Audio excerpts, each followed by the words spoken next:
Hey, what's going on there, Dice Rollers? Paul here, and I'll be your DM for a while. And today, special little video today where we explore tavern options through this new PDF I just purchased here. It's called So You Walk Into a Tavern. Before we jump into that, though, if you're brand new here to the channel, thank you so much for being here. Appreciate you being a part. If you would like to be a part of this community, and I hope you do, go ahead and click that subscribe button down there, and you'll get videos like this in your inbox on a regular basis. All right, so You Walk Into a Tavern is just a great little resource. It's 23 pages, costs only $4.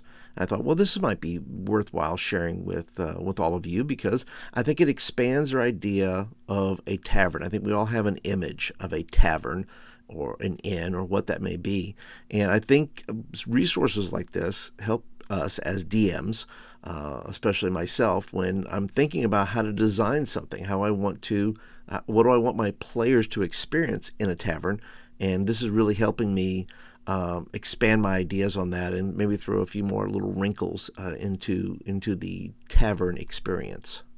All right, so let's go ahead and take a look. This is a resource by Marco Bertini and Marco Fossati. The artwork is quite lovely. In the introduction there, it says, "This book is for those who share our love for taverns and inns." And I think the layout and the information here really emphasizes that they really do like taverns and inns. Here's the content page. And like I said, we'll kind of scroll through it all. Of course, my encouragement to you is if you enjoy this PDF and this resource, go ahead and purchase it, support creators. But I'm going to be walking through it, and then you can give me some comments later about what you think about the resource down in the comments below. So the artwork is very good. I like it. I mean, you can see here, let me just scroll up here. I love this here, and this tells me either they're playing Othello or Go. And my guess is Go, which I think that's great to have a game table in there where patrons are playing something that looks vaguely familiar or maybe the exact thing if you want it to be. But I think something fun like that on the table is always cool, so that, you know, when patrons walk in, your characters walk in, they see something there that may engage them. All right, let's carry on. Anatomy of a tavern. So tavern or inn. The two terms have become almost interchangeable in modern usage. However, this was not always the case. A tavern can be considered to be a place where ale and other drinks would be served in addition to food, while an inn is a place where travelers can obtain food and shelter. While this book can be used either for a tavern or an inn, it's up to you to decide which one it is you will create. And I like that because here's what it gives. It gives you the size of the tavern, and it bases it on kind of where it would be. Where is this tavern located? You know, is it a, is it a small dumpy town where it's maybe just kind of a local dive? Is it a very big city, like Waterdeep or someplace like that? But then you get to choose, is it aristocratic or wealthy, comfortable or medium, poor or squalid? And of course, I can see, like, if when you start thinking about aristocratic or wealthy, that could come with, certain complications for players, because maybe they have to obtain, some sort of passage. They have to obtain a special coin. Maybe it's only for certain kinds of people, and maybe if your players are playing rogues or something like that, and they want to get into this aristocratic or wealthy type of place, well, then I think that gives you a whole adventure right there, that they must obtain coins to get into this place so they can pull off a heist in there or something like that. Then it gives you options here. Greater tavern, gives you the height or the, how many stories, that kind of thing. Medium tavern, those kind of things. Then it gets into the conditions. Is it a derelict or badly in need of repair? Is it ramshackle? Is it well worn? Is it, all these things here that I'll speak for me, that I don't think of when I'm thinking the tavern. I just said the tavern, and then I guess I just leave it to the imaginations. But I guess if we're creating depth, if we want to create a little bit extra immersion, then, sharing the conditions of the tavern, which will then indicate possibly how they act and maybe the choices they will make going forward. All right, down here they have special features, tavern inn special features. There's no special feature. There's a well, which is, I believe that maybe comes from the Tale of the Yawning Portal. They have stables, a barn, a warehouse, a bathhouse, separate building for staff members, tower, outer walls. Okay, outer walls. That's something I think about sometimes too. Is this tavern protected in some way? Does it have outer walls to it where you have to kind of get through a door to get to actually even get into the tavern? That it's like, you have guards there at the door that only certain kinds of people couldn't come in, which may then, go on with your aristocratic type theme. That to get in here, you have to be able to get past the guards and things of that nature. And then you're deciding, is it quiet, normal, loud? Once again, I think a role like that is sufficient. I think if what kind of environment they're going into is fine. I think that lends to the challenge of, if it's quiet, why is it so quiet? It's normal, or it's loud. Why is it so loud? You can kind of mess around with those kind of things. Oop, the wrong way. Okay, and over here we have special features right here: balconies, pillars, gambling table. And if they do have a gambling table, what kind of gambling they got going on? They got a card game or a dice game, ability game with daggers, mechanical games, rock, paper, scissors. Maybe they make one up. Maybe we can do like a dragon, wizard, beholder type of game that they're playing. That would be fun. And then maybe make the players actually play that at the table. That would be fun. I think there's a rock, paper, wizard, something like that. I think something that came out with that. But it'd be fun to invent your own game and have players kind of play that. Hunting trophies.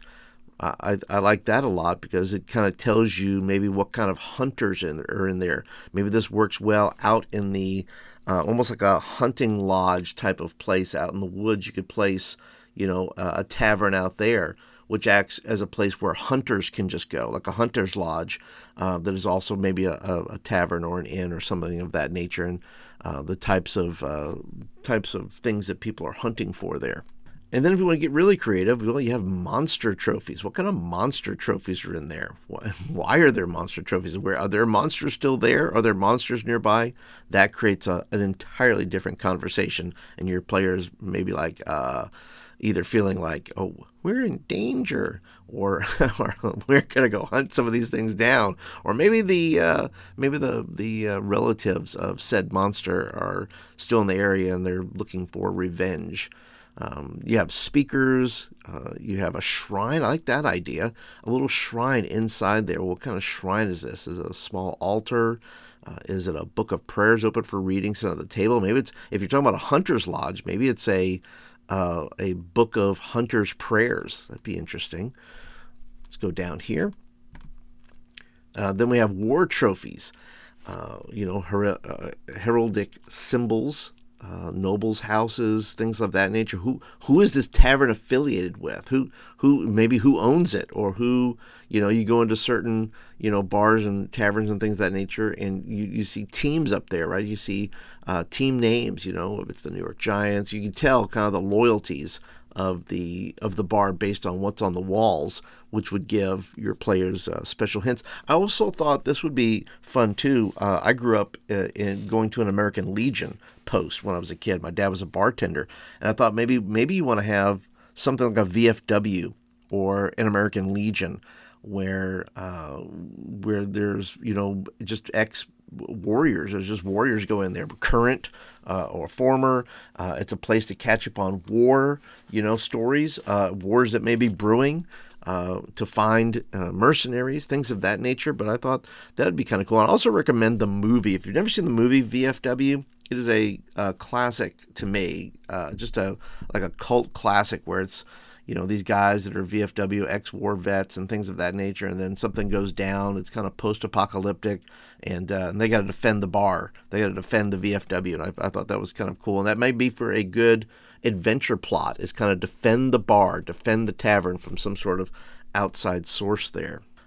This tells you about who the owner is, maybe who is the owner of this place here. It gives you some ideas of that and things. Once again, this is about stirring the imagination. This is about coming up with things that maybe you would not normally think of, and so it gives you some options for that. And then it gives you kind of the age of staff members. Are you in a hip place? Are you in a hipster bar? What would that look like? A hipster tavern in D&D. That would look unique. That would be fun. Then, you have numbers. How full is it? What kind of customers are in there? Special staff.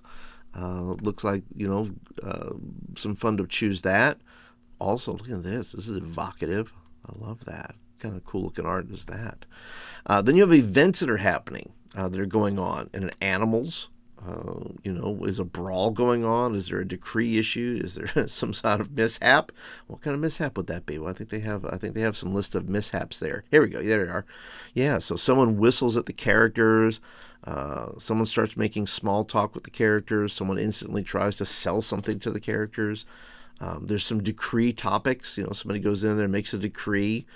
Maybe the price of beer is going up. Wow, that would be that would cause a riot of some kind. Yes, I think so. Something to get involved in. Then you have some, other things, some weather things that are going on. Brawl complications. Now, I really like this because there's some things in here that I don't think about. I don't think about the conditions of the, like here, brawl complications, right? There's tossed object. There's things that are flying through the air that somebody could get hit with. There's a wet floor, which would make a brawl really interesting, right? So once again, this may not be for all the players. It may be for all the characters, but you may want to roll that for each character and say, oh, look, there's a crowd in front of you. Or there's an obstacle. Or there's a wet floor. And then it gives you kind of the tiers, if you're doing Adventurers League or something like that. But of course, you can come up with your own DC numbers for those kind of things. And then it kind of goes through the explanations of all the various things that you can use there. I like those. Then you have tavern chase complications. You have animals. You have tavern keepers, new guests, all those kind of things. Then in the back here, they give you a few examples of taverns and inns. There's the Blade and Stars Inn, and they go through what kind of building it is, the staff, the Lady Luck Tavern, gives you some information there. The Bent Helm is there. It looks kind of cool. These are just you just drop those right into your game, whatever they may be. And then it gives you a whole thing of tavern names, and you can roll those things up and find a new tavern name for yourself. And that is So You Walk into a Tavern. Great little resource. I would love to hear your thoughts about it, though. What do you think about it? What intrigues you most about it? Would you like me to do a complete roll through and just randomly just design a tavern with all of you? Maybe do it live, something like that. So if you're interested in those kind of things, leave me a comment down below, and don't forget to go and click that thumbs up button. That lets me know you like the video and you want more of them. And that's it, guys, and I'll catch you guys in the next video. Have a good one.